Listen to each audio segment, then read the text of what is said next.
It is highly regrettable that Nigeria is lagging behind in most commodities meant for export to generate revenue.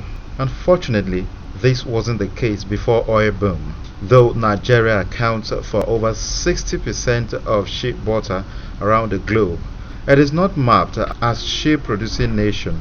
This is because the nation is not producing in accordance with global best standard acceptable by all.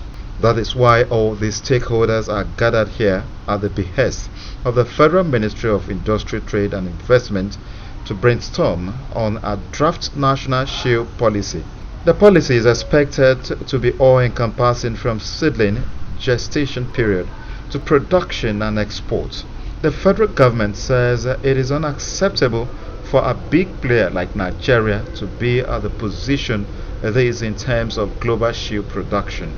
The shea sector in this country must be able to bring at least 20%, must be able to control at least 20% of the GDP of this country, that we can no longer depend on importation of shea-based products in this country.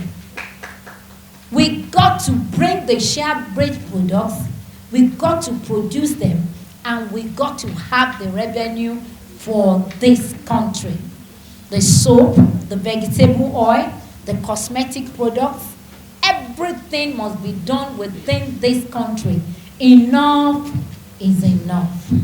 Other stakeholders speak on modalities Nigeria must put in place to make her take her rightful place at a Committee of Nations. The traditional methods are what are being used to process shea mainly. So we don't have modern techniques, we don't have the kind of equipment or infrastructure that will make the quality of the shea we produce in this country acceptable to the international market.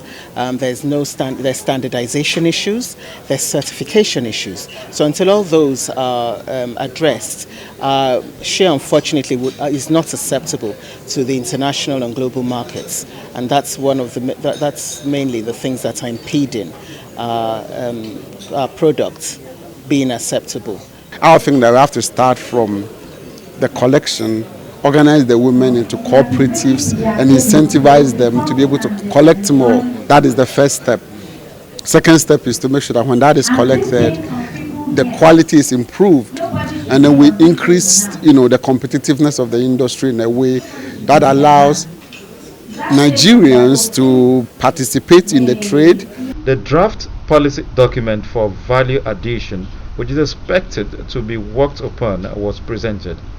There is also need to articulate measures capable of providing confidence to prospective investors as a way of attracting them into the sector.